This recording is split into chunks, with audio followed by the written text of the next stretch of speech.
Hey everybody, StogieFarts here. How you all doing? I'm going to take you on a little adventure. It's an adventure called Let's Try and Make Homemade Kale Chips. And by homemade, I really do mean homemade.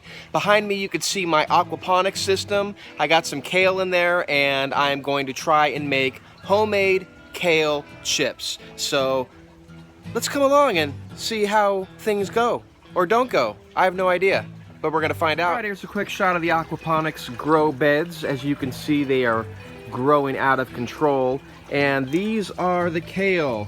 I've never even eaten kale before. So not only have I not eaten kale, I've obviously never made kale chips.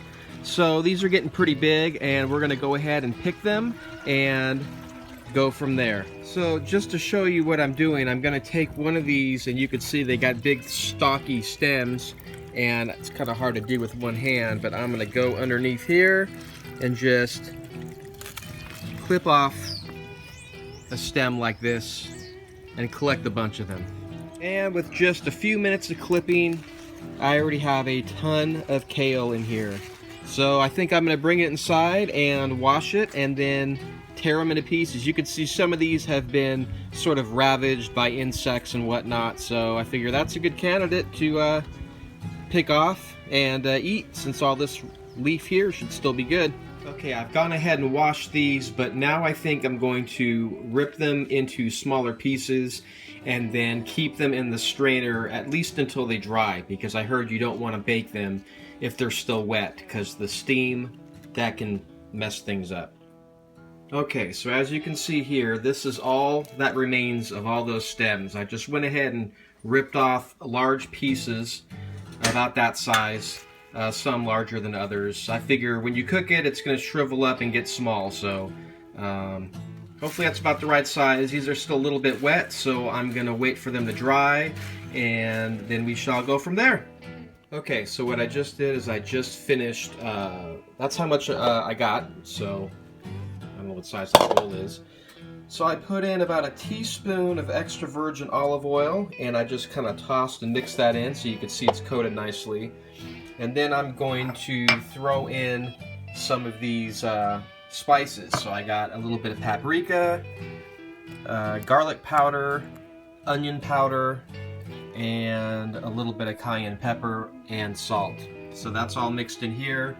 I'm going to go ahead and kind of sprinkle it here, work it in, and then we'll put it on the baking sheet. Okay, I'm about to throw it inside of the oven, but I just want to show you what it looks like laid out. So this is it laid out, and you can see it is very finely seasoned, and it has a little shine to it. That's the oil. So I have that, and then I have one here too. So I'm going to put in both of those in the oven.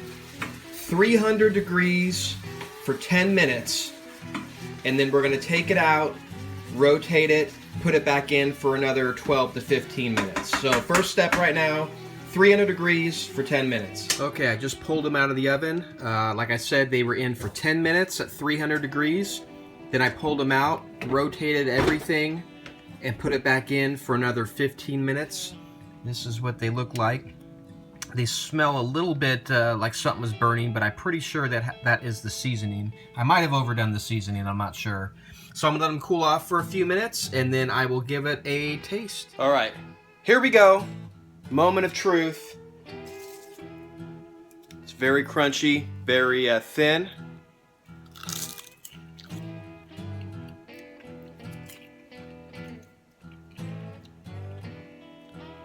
It's pretty dang good. That's really good. First time ever trying kale, and first time trying to make kale chips, so tastes pretty good. Huh. It's real thin, but has a good taste to it. I might have to play with the seasoning a little bit. It's a little bit spicy. Might be the cayenne pepper. But if you have any questions, or if you've tried your own kale recipes, just go ahead and leave a comment below, let me know. And I'll be interested to hear how the recipe works out for you, or what you do. And if you have questions about my aquaponics system or anything like that, just let me know. Talk to you later.